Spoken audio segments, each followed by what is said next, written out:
La Navidad, hermanos, para muchos es un misterio. Hay muchas cosas de las cuales se dicen que son erróneas en sí, hermanos, pero no es por falta de pruebas.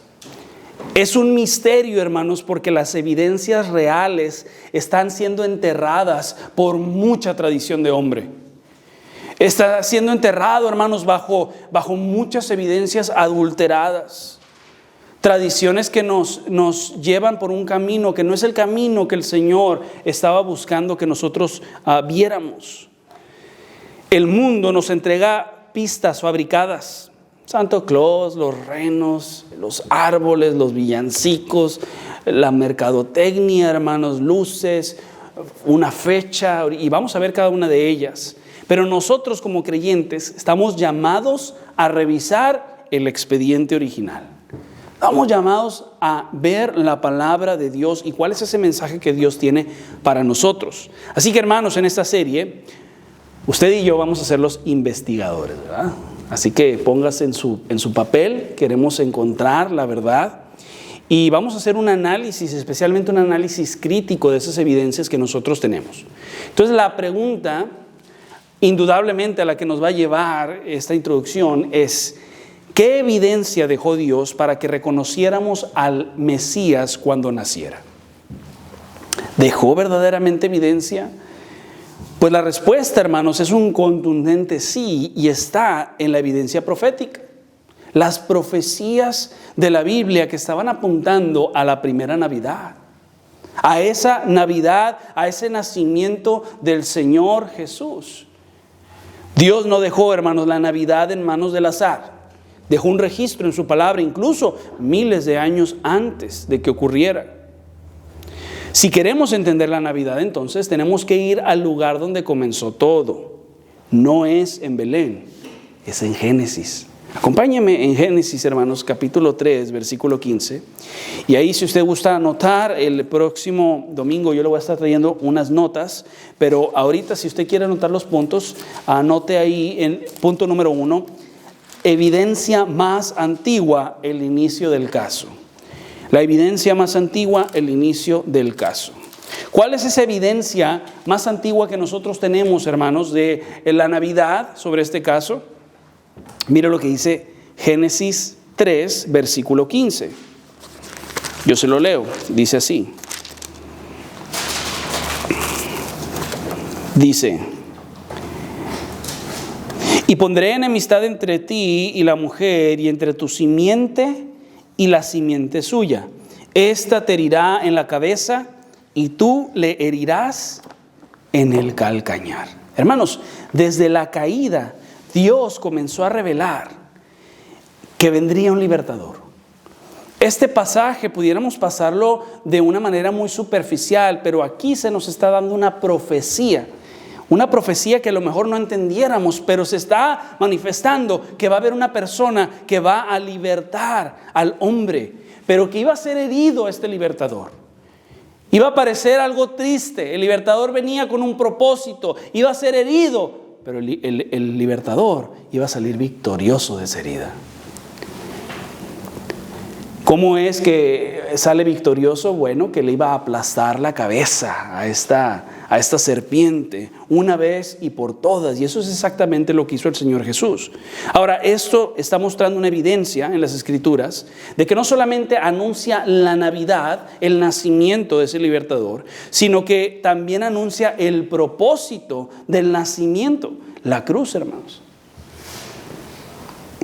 La Navidad, hermanos, no es solamente una temporada tierna donde, ¿verdad?, sacamos el chocolate caliente, donde hay regalos, que sí lo es, pero no es lo único, sino que es un parteaguas de la historia, una fecha importante a la cual usted y yo tenemos que poner mucha atención y no tratarlo con la ligereza que el mundo la trata. Ahora, ¿por qué es importante? Porque desde el principio Dios declaró que el Mesías no aparecería de la nada. Vendría de una mujer, lo cual es algo muy inusual, especialmente para una cultura que es muy paternal, muy patriarcal, donde las genealogías, hermanos, venían de hombres, no de mujeres. Esto era inusual para esa profecía tan antigua. Ya estaba anticipando el nacimiento virginal de nuestro Señor Jesús. Desde entonces, hermanos, desde la evidencia más antigua que tenemos. Entonces aquí te vemos esta primera evidencia del caso de la Navidad. Jesús es un Salvador prometido desde el principio de la humanidad. Su nacimiento no fue improvisado, no fue, hermanos, algo que se le ocurrió a Dios. Voy a mandar a mi único hijo. Hermanos, Jesús es Dios. Y desde entonces ya se estaba planeando el plan de la redención del hombre por su caída. Ya estaba buscando Dios a redimirnos de nuestros pecados desde aquel tiempo. No fue algo en el que a Dios se le salió de control y dijo, bueno, pues vamos a tener un plan B. ¿Sabes qué, Jesús? ¿Quieres morir? Bueno, pues sí, voy a ir a morir por ahí. No, hermanos, lo que estamos viendo aquí es el plan de la manifestación de amor puro, donde Dios ve a la humanidad con dolor en su pecado. Y Jesús dice, yo voy a morir por ellos. Entonces empieza este plan. Un plan donde Dios empezó a dar evidencias de lo que iba a ocurrir. Y el pueblo de Dios a través de la historia podía ver hacia el futuro. Y estaban esperando a este libertador con ansias. El problema fue, hermanos, que empezaron a buscar más una figura política que el libertador que ellos necesitaban de la esclavitud, no de otros imperios, de su pecado. ¿De qué nos libera el Señor Jesús? Nos libera del pecado, hermanos. Oh, sí, ellos veían a ese hombre nacido de una familia no prestigiosa, de una ciudad tan pequeña. ¿Qué puede salir bueno de Belén, de esa ciudad? Y lo menospreciaban, veían la humildad del Señor Jesús y no lo querían. Sin embargo, el propósito de Él, en esa humildad que usted está viendo, era venir a rescatarlos. Y sin embargo, le rechazaron. Desde entonces, hermanos, estamos viendo este grandioso plan de Dios para rescatarnos de nuestros pecados. Así que, punto número 2, la evidencia progresiva. Un hilo rojo que une las profecías. La evidencia progresiva, un hilo rojo que une las profecías. Hermanos, usted encuentra desde esa primera evidencia un hilo rojo conectando cada una de las profecías que vemos en las Escrituras, hablando del nacimiento de nuestro Señor Jesús. Dios no dejó solamente una profecía, sino que dejó cientos, hermanos. Usted a través de las Escrituras puede encontrar cientos de profecías y cada una de ellas es como una pieza de rompecabezas que embona perfectamente para un todo completo. Es como ese hilo rojo que va uniendo las evidencias hasta el nacimiento de Jesús. Y ahorita hablábamos de algunas, ¿verdad? Pero un buen investigador lo que hace es encontrar patrones y empieza a identificar, ¿verdad?, cada uno de ellos y uniéndolos. Lo mismo encontramos en la Biblia. Si usted leyera la Biblia en el Antiguo Testamento, observando al Señor Jesús, observando el nacimiento, se diera cuenta de todas estas profecías. Que no fue un accidente, fue planeado, fue orquestado. Fíjese, tanto Dios nos ama, tanto Dios nos procura, que a través de la historia fue colocando cada uno de estos profetas que iban diciendo cómo iba a ser el nacimiento de Jesús, de nuestro Señor. Número 1, vamos a ver evidencias de esas profecías, la evidencia de la promesa a Abraham. Acompáñeme a Génesis 12, mire lo que dice la Biblia. Yo le digo, desde el principio Dios ya está dándonos estas evidencias. Génesis 12, versículos 1 al 3.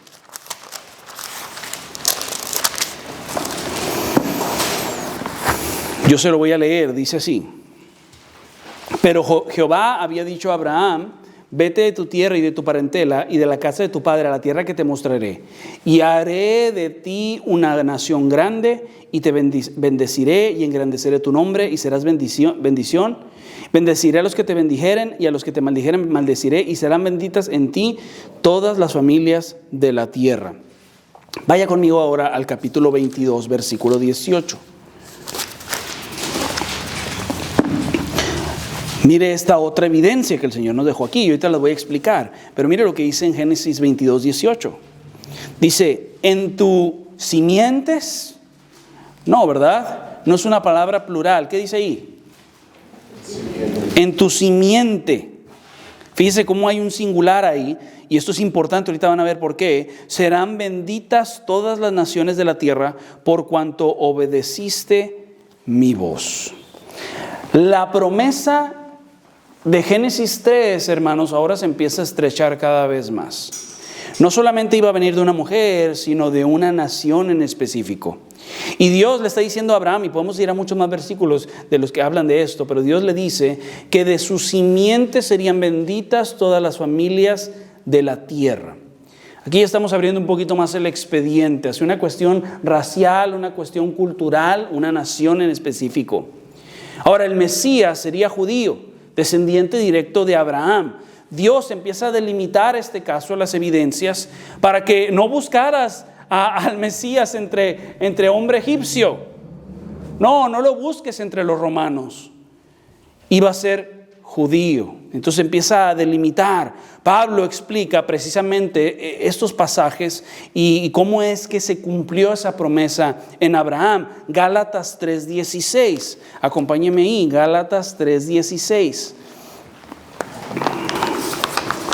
¿Por qué esto es relevante? Esa promesa a la simiente. Mire lo que dice Gálatas. Gálatas capítulo 3,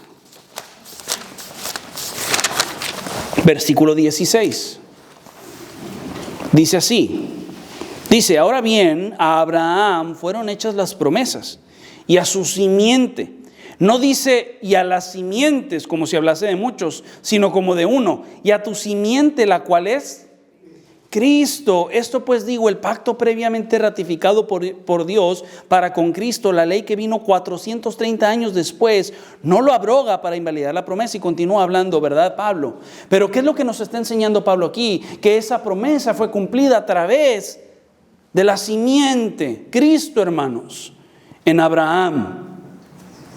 No dice simientes, qué interesante, ¿verdad? Entonces vemos la primera evidencia, Génesis, se va haciendo más pequeña y vemos cómo es a través de una promesa de Abraham. Pero ahora quiero que vea la segunda evidencia, es la evidencia de Judá.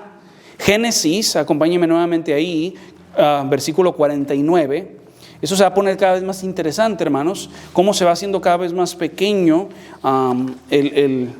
el espacio, ¿verdad?, donde el Señor Jesús viene a nacer. Génesis capítulo 49, versículo 10. Yo se lo leo en lo que usted lo encuentra. Dice, no será quitado el cetro de Judá, ni el legislador de entre sus pies, hasta que venga Silo, y a él se congregarán los pueblos. Ahora, ¿por qué esto es una evidencia? Porque mire, hermanos, Silo es traducido como aquel a quien pertenece o a quien le es debido. Esto quiere decir que la autoridad representada por ese cetro que se menciona recae sobre esta figura mesiánica profetizada. El cetro está representado en la autoridad, especialmente en el contexto del que se habla aquí en Génesis. Está hablando de dominio sobre las naciones, autoridad sobre las naciones.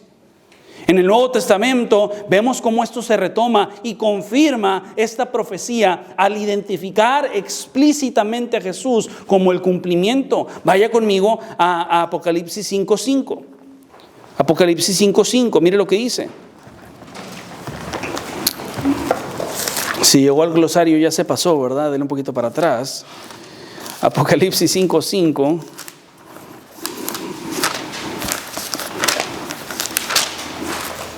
Dice así, y uno de los ancianos me dijo, no llores, he aquí, ¿el quién? El león de la tribu, ¿de qué tribu?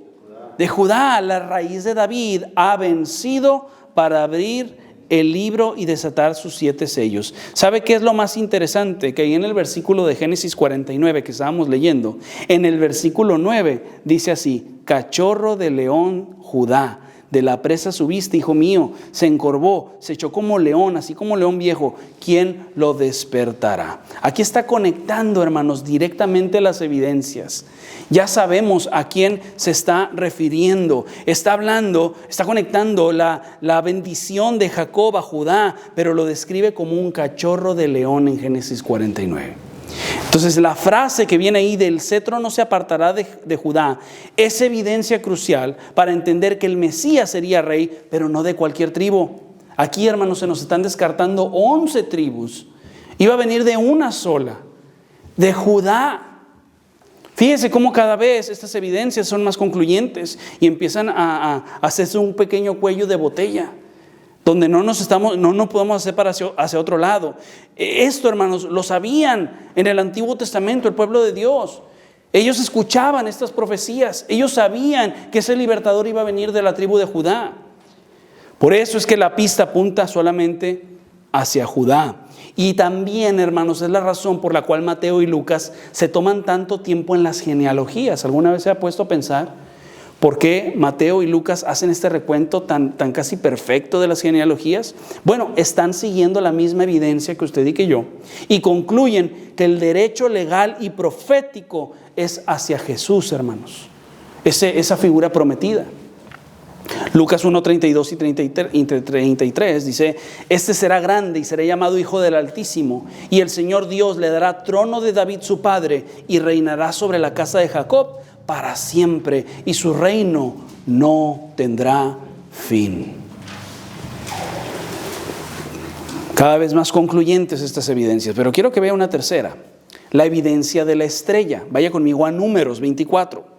Números 24. Ya sabemos que iba a venir a través de la tribu de Judá, de una mujer, de la promesa que se le hizo hacia Abraham. Pero mira ahora lo que dice Números 24:17. Dice así: lo veré, mas no ahora.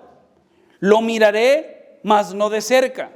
Saldrá estrella de Jacob y se levantará cetro de Israel y herirá las sienes de Moab y destruirá a todos los hijos de Sed. Pero qué interesante, dice: saldrá estrella de Jacob. Ahora, este pasaje, si usted lee el contexto, ahorita no vamos a ir a él, pero usted lo puede leer después, está hablando de las profecías de Balaam, un adivino que es contratado por Balac, rey de Moab, para maldecir al pueblo de Israel. Sin embargo, cada vez que Balaam intentaba maldecirlos, Dios ponía palabras de bendición y profecía en su boca. Era algo bien interesante lo que estaba ocurriendo. Luego lee el contexto. Pero la frase de la que está hablando ahí, lo veré, mas no ahora, está indicando, hermanos, visión profética. Dice, lo veré, mas no ahora. Está hablando de algo que es un evento futuro, de profecía. Eso es esencialmente lo que está profetizando. Saldrá estrella de Jacob y se levantará cetro de Israel. Esta es profecía clave, hermanos, para interpretarla. Se interpreta de dos formas, o como en teología le decimos, es una profecía de doble cumplimiento. Tenemos el cumplimiento inmediato, el histórico. Se cumple parcialmente en el rey David, que conquistó a Moab y expande el reino de Israel. Pero luego también tenemos el cumplimiento mesiánico o el cumplimiento futuro. Y en la tradición cristiana y judía, hermanos, se considera una profecía mesiánica que apunta a la venida de un rey poderoso, una figura que iba a venir a traer un orden. Y esto, lo interesante de esta evidencia, es que, ¿se acuerda de los magos del Nuevo Testamento? ¿Qué fue lo que siguieron para llegar a Belén? Una estrella. Una estrella. Ellos interpretaron, hermanos, estos versículos como una señal del nacimiento del Mesías. Dice Mateo 2:1-2, dice: cuando Jesús nació en Belén de Judea, en días del rey Herodes, vinieron del oriente a Jerusalén unos magos diciendo: ¿dónde está el rey de los judíos que ha nacido? Porque su estrella hemos visto en el oriente y venimos a adorarle, dice la palabra, hermanos. Ahora, no se me confunda. La palabra magos no es como las películas, ¿verdad?, que vemos que hacen hechizos, ¿verdad?, y magia. No, los magos son astrólogos o son sabios del oriente. Eran expertos en interpretar señales, especialmente señales celestiales o celestes y profecías antiguas.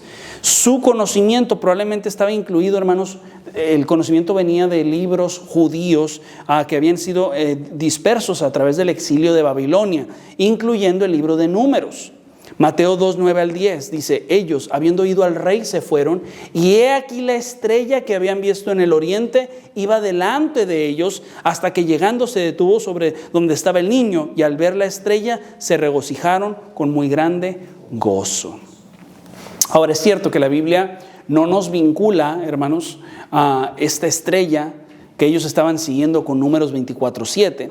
Pero la tradición teológica, lo que los teólogos interpretan, es que ellos ven la acción de los expertos en astrología, de los magos, de los magoi, y de esas profecías orientales como el reconocimiento de la estrella de Jacob. Ellos lo interpretaban y decían: oh, ¿qué es lo que está pasando aquí? ¿Qué es esta estrella? Oh, ha de ser la estrella que precisamente se habla en Números 24. Y hermanos, no sé usted, pero estamos investigando, ¿verdad? Estamos viendo la evidencia. Cuando un investigador serio detecta un patrón o está detectando una correlación entre las evidencias, eso nos da la certeza de que hay una base sólida para seguir. ¿Qué ve usted, hermanos? ¿Una estrella casual o una estrella profetizada? Para mí no es coincidencia. Quiero que vea una cuarta evidencia, la evidencia del trono eterno. Dios le promete a David de un hijo, hermanos, que reinaría para siempre. Pero David ya tenía hijos. ¿Por qué esta promesa es especial y por qué la agarramos como evidencia? Porque este rey no solamente es humano, sino que es llamado admirable, consejero, Dios fuerte, Padre eterno, príncipe de paz en Isaías 9. La promesa se le hace a David en 2 Samuel 7, del 12 al 16. Solamente Jesús, hermanos, encaja en estas credenciales de admirable, consejero, Dios fuerte, Padre eterno y príncipe de paz.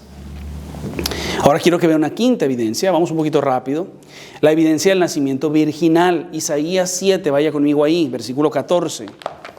Isaías 7, 14.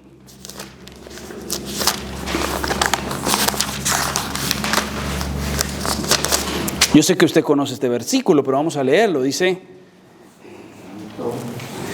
por tanto el Señor mismo os dará señal.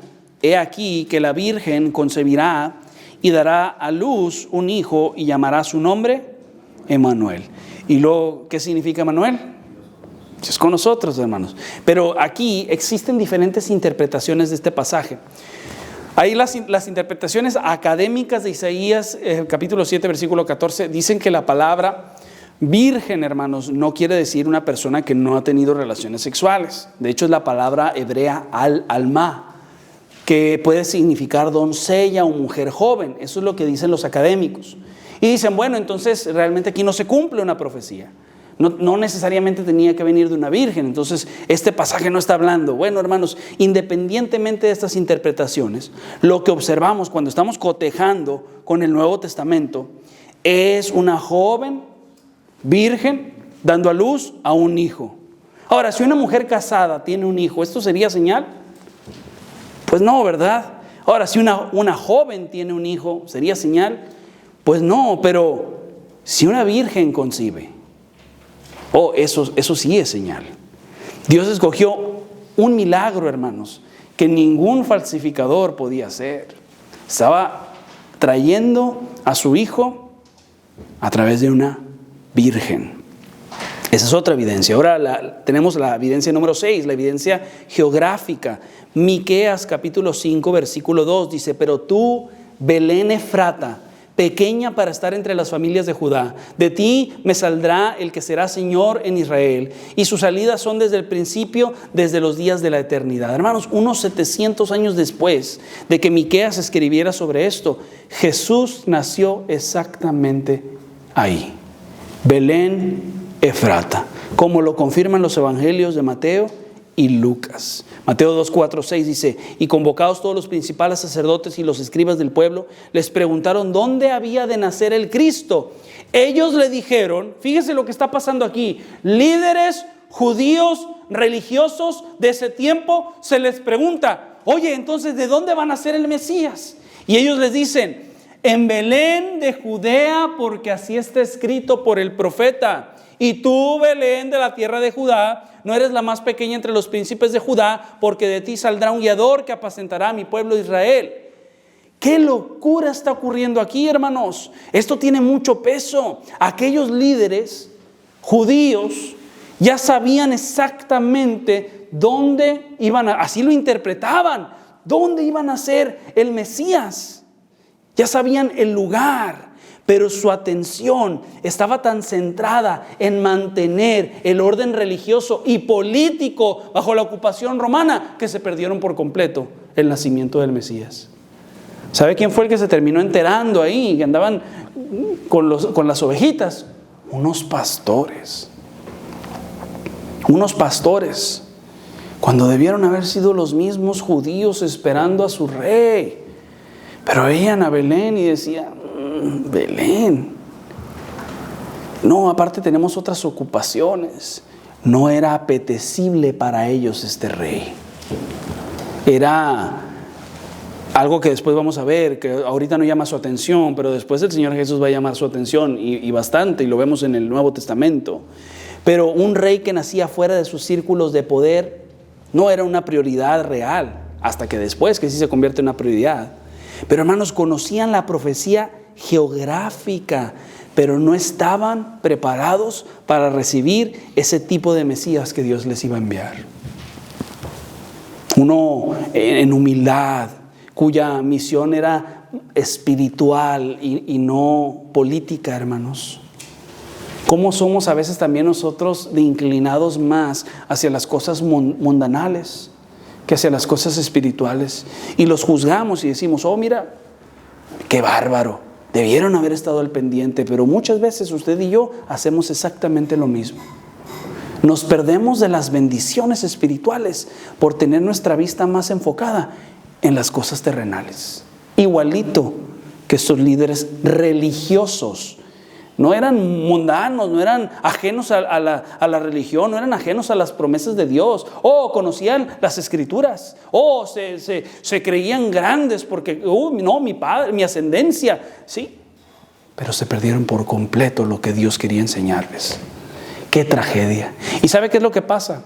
Que igual que ellos, a veces también nosotros nos perdemos la Navidad por estar viendo pistas equivocadas.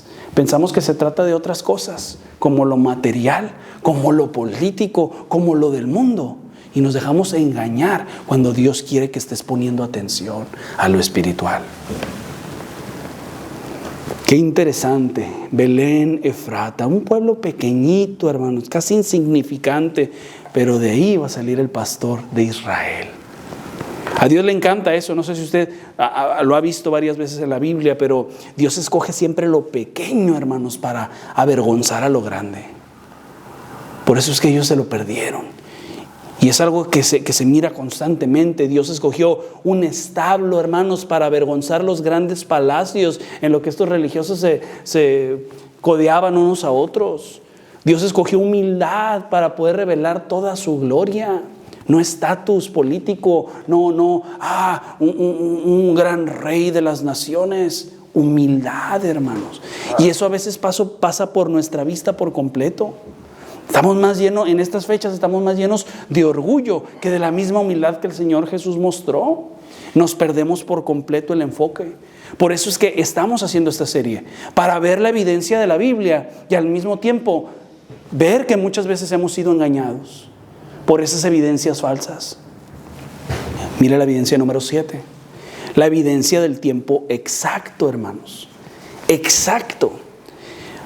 A los ateos les encanta decir, no, el hombre se inventó la Biblia. No, es que es un invento para controlar a las masas. Daniel, hermanos, Daniel profetizó las 70 semanas, conocidas como las 70 semanas de Daniel. Y aquí, hermanos, es donde este caso que estamos averiguando es completamente incontestable para muchos ateos y agnósticos. Dios le dijo exactamente a Daniel cuándo iba a aparecer el Mesías. ¿Cuándo, hermanos? Con fecha. Desde el decreto para restaurar Jerusalén, que fue el 445 a.C., pasando 69 semanas proféticas, 483 años, y llegaríamos exactamente al justo tiempo de la vida de Jesús. Con exactitud. Usted lo puede ver eso en Daniel 9 y puede hacer un estudio de ello. Jesús nació, hermanos, en el marco profético preciso. No se adelantó, no se atrasó. Otra vez confirma que la evidencia apunta a un Dios que todo lo está haciendo con exactitud. No deja nada al azar. Por eso es que podemos confiar en nuestro Dios, hermanos. Gálatas 4:4 dice, cuando vino el cumplimiento del tiempo. Así es como se rige Dios. Jesús no entró en un punto de la historia, como le digo, al azar, sino en el cumplimiento del tiempo profético específico que Él quiso. Mire punto número 3. Revisando la evidencia adulterada. Revisando la evidencia adulterada. Mitos que distorsionan el caso. Ahora, el enemigo, hermanos, no puede borrar las evidencias proféticas que encontramos en la Biblia. Lo ha intentado. Se ha intentado deshacer de la Biblia, ha tratado de ocultarla, ha tratado que solamente ciertos grupos lo tengan a través de la historia, pero es imposible porque Dios no lo permite. No puede borrar las evidencias que ya hemos estado viendo, pero sí puede contaminar la historia, hermanos, para que el mundo se entretenga con detalles que no tienen importancia y se olvide del Mesías. Eso sí lo puede hacer el enemigo. Y a veces yo veo mi vida y me doy cuenta de cómo he sido entretenido muchas veces por detalles que no tienen importancia y pierdo por completamente el foco, lo importante de lo que Dios quiere mi atención. Y eso es a lo que le encanta al enemigo. A él sabe que le encanta que en este tiempo que viene tú te enfoques en lo importante, la familia, el compañerismo, la magia de la Navidad. Hermanos, qué bueno que sea un tiempo en el que nos podemos reunir como familia. Qué bueno que podamos pasar y convivir y comer y pasar un excelente tiempo. Pero de eso no se trata la Navidad. La Navidad se trata de Jesús naciendo con un propósito, hermanos. No se distraiga. ¿Cómo es posible que en el tiempo en el que se supone que tenemos que estar pensando en el nacimiento, pensamos en otras cosas menos en Jesús? Tenemos que revisar esa evidencia, hermanos, esa evidencia que ha sido adulterada. Muchas de las cosas que yo estoy por mencionar, hermanos, no tienen un fin malo, no me malentienda. Yo no satanizo nada de lo que voy a mencionar. El problema es que nos centramos tanto en ellas que perdemos el enfoque de la verdadera Navidad. Por eso vamos a ver cuáles son estas evidencias falsas. Número 1, hermanos, los 3 reyes magos. La Biblia nunca menciona que son reyes, dice que son sabios. Entonces ya tenemos una caricatura en nuestra mente de los magos del Oriente, y pensamos que son reyes, y la Biblia ni siquiera lo menciona. Te lo voy a decir porque esto es relevante. Tampoco nunca menciona que fueron 3. Pero ¿cuántos pensamos cuando pensamos en los reyes magos? Pensamos en 3, ¿verdad? Y hasta ya tenemos identificado el color de piel de cada uno, ¿verdad? Y así tienen que ser. Y esa es nuestra idea, ¿verdad? Del rey mago. Bueno, pues la Biblia no menciona que son 3. ¿Sabe por qué lo deducen algunos cientos de años después? Porque eran 3 regalos. Pero la Biblia nunca lo menciona. Pudieron haber sido 2. Pudieron haber sido 2,000, hermanos. Sería un poco más improbable, ¿verdad? Pero la Biblia no menciona cuántos eran. Pero 3, pudieran haber sido 3 también. Pero sería atinarle, ¿verdad? No podemos deducirlo por los regalos. No eran mágicos.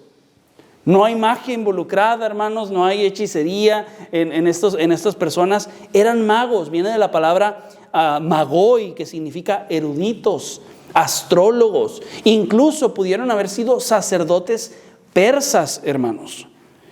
Lo interesante de esto es que hay una teoría, hermanos, que se cree, de Daniel precisamente, que como él tenía una posición muy alta en el imperio de Babilonia, que eventualmente se convirtió en el imperio persa, a él se le da específicamente el cargo de los sabios de Babilonia. Como líder, hermanos, de estos eruditos y astrólogos, magos, magoi, Daniel les enseña acerca del Dios que él conoce. ¿Cuál es ese Dios? El Dios de Israel.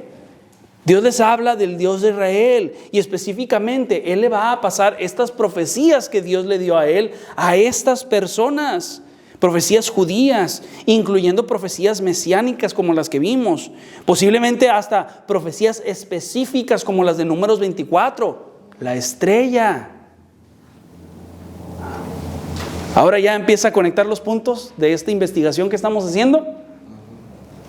Ahora, hay una diferencia de algunos cientos de años. ¿Cómo es esto posible? Bueno, esos mismos eruditos transmitieron el conocimiento generación tras generación, y luego encontramos, hermanos, a unos magos, a unos sabios, a unos astrólogos, siendo más fieles a las profecías de la Biblia, de nuestro Dios, que a los mismos que venía a rescatar el Señor Jesús, hermanos.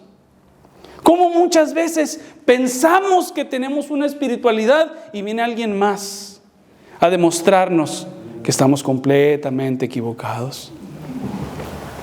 Oh, hermanos, no se trata de fachadas, no se trata de mostrarte súper espiritual, se trata de creer en la palabra de Dios y vivirla. Magos del oriente, persas, hermanos, no eran judíos, pero ellos siguieron la estrella. Y nosotros conocemos las estrellas. ¿Y sabe qué? Estaban observando el cielo. Estaban viendo la profecía de Daniel. Coinciden los tiempos, ya debe de ser tiempo. Nos va a tocar a nuestra generación. Y están viendo el cielo. Y una noche aparece una estrella. Estrella no antes vista aparece en el cielo. La noticia entre los persas. Vamos a seguirla. Porque esto puede ser la estrella que está hablando en Números 24, y se ponen a seguirla. ¿Sabe quién no estaba viendo el cielo? ¿Sabe quién no le estaba importando? Aquellos a quienes iba dirigidas esas profecías. Porque ellos también podían haber volteado hacia arriba y ver una estrella que no estaba ahí, pero no la estaban esperando, hermanos. Fueron estas personas. Ahora, continuando, ¿verdad?, con esta evidencia que nos hace mucho ruido, también no llegaron al pesebre. ¿Cuál es la escena que tenemos nosotros, hermanos? Que llegaron al nacimiento del Señor Jesús a darle los regalos, pero ellos no llegaron sino 2 años después. Ya ni siquiera estaban ahí, estaban en una casa. Ya Jesús ya estaba caminando, ya había dado sus primeros pasos, ya hasta estaba diciendo sus primeras palabras, y llegaron con los presentes. Bueno, nosotros tenemos esta imagen, y es la imagen que siempre se nos ha presentado, que ahí estaban, ¿verdad? Y es para presentar una escena muy bonita, pero no es bíblica. Es distractora de lo que está ocurriendo. La Biblia, las evidencias que tenemos aquí es donde tenemos que acudir para entender, hermanos. Sus nombres, ¿cómo se llaman? Y Gasparín, ¿verdad? Era Melchor, Gaspar y Baltasar. Pues, hermanos, ¿qué cree? Que así le voy a poner yo a mi próximo hijo, ¿verdad? No, no es cierto. No, hermanos. Estos nombres no surgen sino entre 500 y 700 años después, por alguien que se le ocurrió una historia ficticia. Hay un evangelio, el evangelio de Armenio, de la infancia se llama, y habla de historias de Jesús que no están en la Biblia, no son canónicas, y menciona por nombre precisamente a estos 3 magos. Pero, hermanos, es evidencia adulterada, distractora. Se mencionan historias de Jesús cuando era un niño, cuando la Biblia ni siquiera tiene intenciones. Pero la imaginación, lo que queremos saber, no va acorde, hermanos, a lo que Dios ha revelado en su palabra. ¿Por qué el mundo ama esta versión? Porque es más fácil, hermanos, celebrar una tradición que someternos a la palabra del Señor. Estamos en búsqueda de la verdad.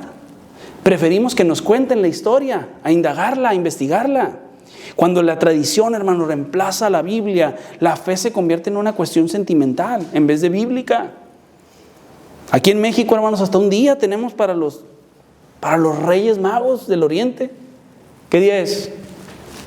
6 de enero, ¿verdad? Y toda la pregunta es, ¿y qué te trajeron los Reyes?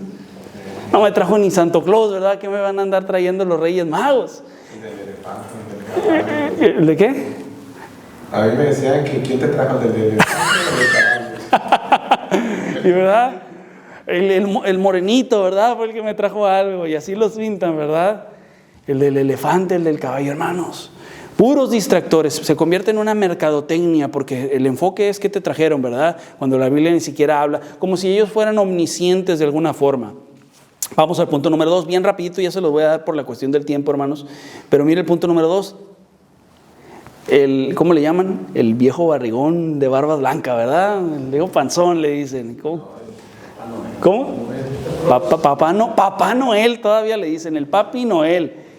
Santa Claus, hermanos. Santa Claus es un ejemplo perfecto de un distractor cultural. ¿Qué es, hermanos? Es omnisciente. Él sabe si te portas bien o si te portas mal. juez moral, Él decide si te mereces el regalo o no te mereces el regalo. Está en todas las casas en esa misma noche, omnipresente, ¿verdad? Reparte bendiciones según tu comportamiento. ¿A qué te suena? Un sustituto de Dios, hermanos. Y ahora, mientras tú dices, no, todos sabemos que no existe, es la figura que domina la Navidad. No, yo ya sé que no existe, yo ya sé que nada de eso es real. Oh, sí, pero no sacas de tu mente esa figura. Y está más presente la figura del panzón de rojo, ¿verdad?, entregando regalos, que la de Cristo en el pesebre. Fíjese qué tanto daño nos hace la cultura. Esa es la cuestión. Tú puedes saber que no es real, pero qué tanto te está contaminando. El enemigo, hermanos, siempre va a utilizar ídolos, especialmente ídolos simpáticos, para adormecernos. Y entre ellos, hermanos, muchas veces los creyentes ahí vamos. Punto número 3, el materialismo y los regalos. Los sabios del oriente sí llevaron regalos, pero se los dieron al rey, ¿verdad? No era entre ellos. Ahora, el mundo toma esta escena bíblica y la voltea. Ahora la Navidad se trata únicamente de recibir regalos o de dar regalos, como si eso fuera el todo de la Navidad. Si no hay un presente, no podemos tener la Navidad. No vaya a ser que no le vaya a regalar. No se trata de eso la Navidad. Mira, gloria a Dios que puedas regalar, gloria a Dios que puedas recibir un regalo en Navidad, pero mientras tengas el enfoque correcto. ¿Cómo puede ser que hasta nuestra actitud, hermanos, cambie dependiendo del regalo que nos tocó? Yo me acuerdo, y aquí está mi hermana presente, cómo a veces hasta nos enojábamos porque no nos tocó el regalo que queríamos, ¿verdad? Quería la cocinita y le dieron una Barbie pelona, ¿verdad? Y estaba enojada porque quería la cocinita. Y el humor cambia por completo. Los niños es lo único que están esperando. No piensan en Jesús, no piensan en el verdadero propósito de hacer una celebración. Y esa es la cuestión. Hasta nosotros, hermano, ¿sabe que es algo muy curioso? Que las fechas donde hay más suicidios, hermanos, donde personas más se quitan la vida, son a finales del año, principios del año nuevo. Las expectativas no se cumplen. Y nos sentimos mal. El materialismo, hermanos, daña nuestra mente. Cuando no recibimos aquello nuevo que queríamos este año. Y nos deprimimos, hermano. No me mire con esa cara. También a nosotros nos pasa. Caemos en el mismo juego que el mundo cae, donde el materialismo se apodera de nosotros. Mira, si puedes regalar, no utilices esto como una excusa para no regalar. Ay, el pastor dijo, ¿verdad?, que no hay que ser materialistas. No. Da un buen regalo, ¿verdad?, a tus familiares, especialmente en esta fecha. Pero que el regalo no se convierta en el todo del mensaje de este mes, de esa fecha, de ese día. Regala, ¿verdad?, si tienes la oportunidad. Pero no se trata de ello, ¿verdad? Número 4, el árbol de la Navidad. Bueno, mira, hay tantas cosas que se dicen del árbol de la Navidad. Es cierto que su origen se mezcló, hermano, de prácticas paganas, como árboles que eran decorados con calaveras humanas, hermanos, y tienen un significado por ahí, ¿verdad? Símbolos de la fertilidad y muchas cuestiones por el estilo. Sin embargo, aquí debemos aplicar un principio bíblico básico. No todo lo que tuvo un origen pagano sigue siendo pagano. Pastor, espéreme tantito. Los cristianos tomaron elementos culturales y los redimieron con el objetivo de que apuntaran a Cristo, hermanos. Todos vivimos aquí en este mundo, participamos de cosas del mundo, hermanos, pero no por eso tenemos que adorar a los mismos ídolos. Al contrario, redimimos las cosas para Cristo. Pablo habla de esto precisamente, y así acompáñenme. Primera de Corintios, ¿qué es? Capítulo 8, hermanos, permítame nomás, se lo encuentro rápido. Primera de Corintios 8, versículo 10, me parece.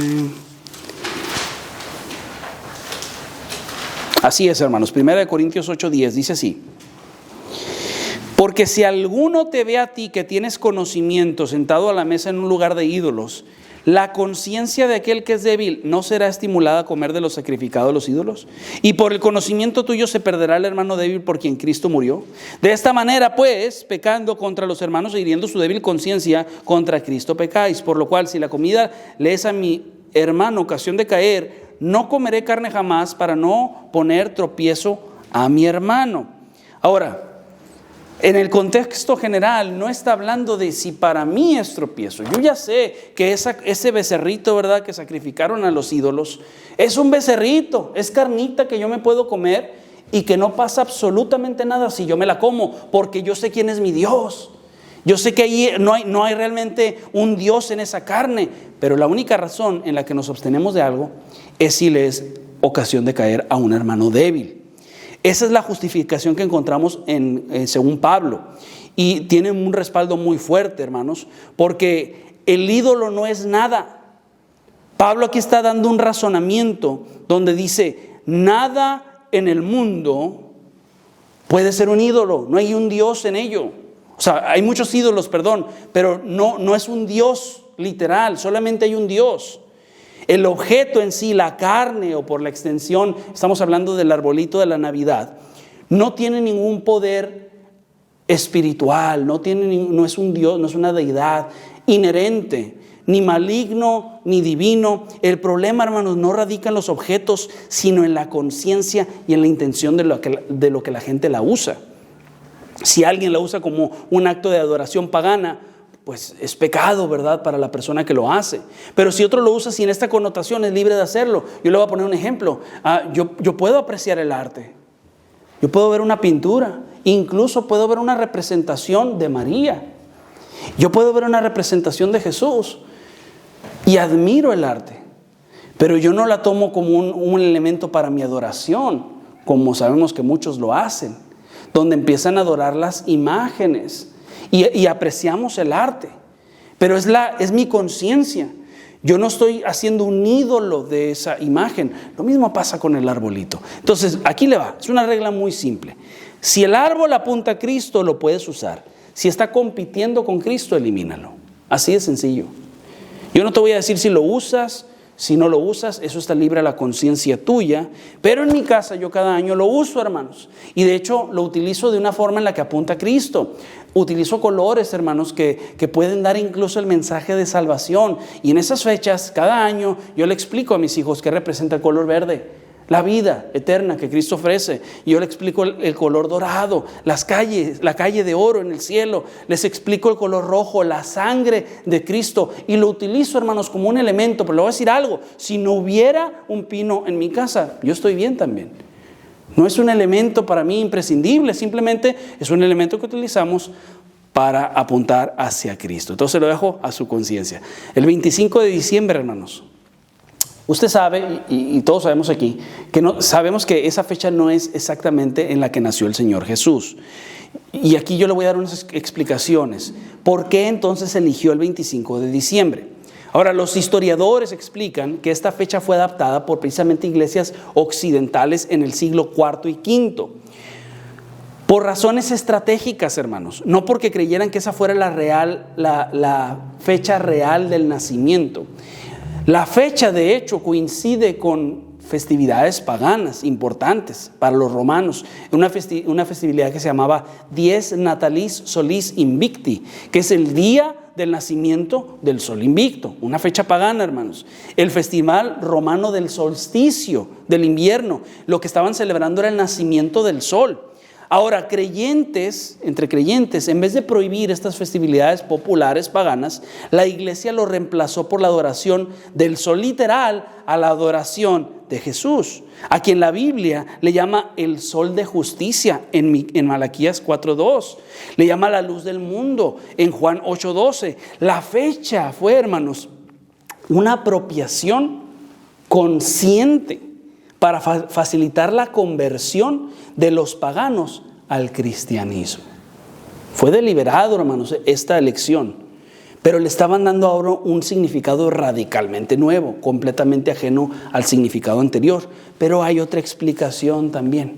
Antiguamente había una creencia conocida como la cronología de la encarnación. Sostenía que los grandes profetas y figuras santas morían en la misma fecha en el año en el que habían sido concebidos. Esto mismo lo aplicaron a Jesús y calcularon la fecha tradicional de su crucifixión, que nosotros sabemos según la Biblia es el 14 de Nisan, que para nuestro calendario se traduce para el 25 de marzo aproximadamente. Entonces, si Murió el 25 de marzo. Usted calcúlele 9 meses después, ¿qué fecha le da? Están ahí, ¿verdad? No. Marzo para adelante 9 meses, tenemos el 25 de diciembre. Por eso es que también se cree, ¿verdad?, que esto fue la cuestión que utilizaron para designar la fecha. Entonces coincide con la festividad pagana y al mismo tiempo coincide con esta idea que tenían. Ahora, el problema no es celebrar la Navidad, ni tampoco celebrarlo en esta fecha. El problema es que la celebramos sin Cristo. Ese es el verdadero problema, hermanos. No, que el 25 de diciembre, festividad pagana. Bueno, pues elige otro día, celébralo con tu familia allá en verano, ¿verdad? Sabemos que en la Biblia no ni hacía frío, hermanos, por unos elementos que la Biblia, evidencias que la Biblia nos menciona. Pero, hermanos, es la fecha que comúnmente se utiliza, una que usted puede utilizar para predicar de Cristo a sus familiares. Juntarse y hablar de Cristo con familia que incluso es hasta pagana. El mismo principio que utilizaron, y usted redimirla para apuntar a la figura de aquel que nació y murió por ellos. Último punto, hermanos, el veredicto final. ¿Cuál es ese veredicto final? Que toda la evidencia apunta al nacimiento de Jesús. Mire, cuando juntas Génesis, Isaías, Miqueas, Daniel, incluso los Salmos, los Evangelios, nos damos cuenta de algo. La Navidad no fue algo improvisado, sacado de la manga. Fue anunciado, fue sellado, dictaminado por Dios mismo durante miles de años atrás. Ningún detective serio ignora la evidencia original por rumores populares, por evidencias adulteradas. Un verdadero investigador encuentra la verdad, no la suelta, y por ahí es donde sigue su camino. El cristiano, hermanos, tampoco debe de hacerlo. La evidencia profética que acabamos de ver demuestra algo. ¿Quién iba a nacer? El Hijo Eterno. ¿Cómo iba a nacer de una virgen? ¿Dónde iba a nacer de Belén? ¿De qué familia vendría? De David. ¿Cuándo aparecerían las semanas profetizadas por Daniel? ¿A qué venía? A salvar y a reinar según la profecía. Todo eso se cumplió perfectamente en el único que se podía cumplir, que era Jesús. Ahora, el mundo cree en los mitos de estas fechas y el problema es que pierden de vista al Mesías. Usted no lo haga. Usted aférrese, ¿verdad?, a esa evidencia que el Señor ha ido enseñándonos a través de su Escritura y con el tiempo. Por eso es que Jesús no es la mejor explicación de la Navidad. Es la única. Es la única. Y usted debe de estar muy consciente de esto, especialmente en estas fechas, que tiene la oportunidad de influir en su familia. No haga de la Navidad algo donde dejan a Jesús afuera. Dejan allá afuera el pesebre. ¿Recuerda dónde nació Jesús? En el mesón adentro, calientito, en una cama, en un palacio. Pues supongo que en el piso, ¿no? Luego lo pusieron en el pesebre, ¿verdad? Un lugar donde los animales comían, entre excremento. Sí, no un lugar donde un rey debería de nacer, hermanos. El mesonero lo dejó fuera. Y muchas veces usted y yo hacemos lo mismo. Por andar distraídos con las fechas, dejamos afuera a Jesús. No lo haga. Haga la Navidad. Haga Jesús, el centro de su Navidad con su familia. Vamos a orar.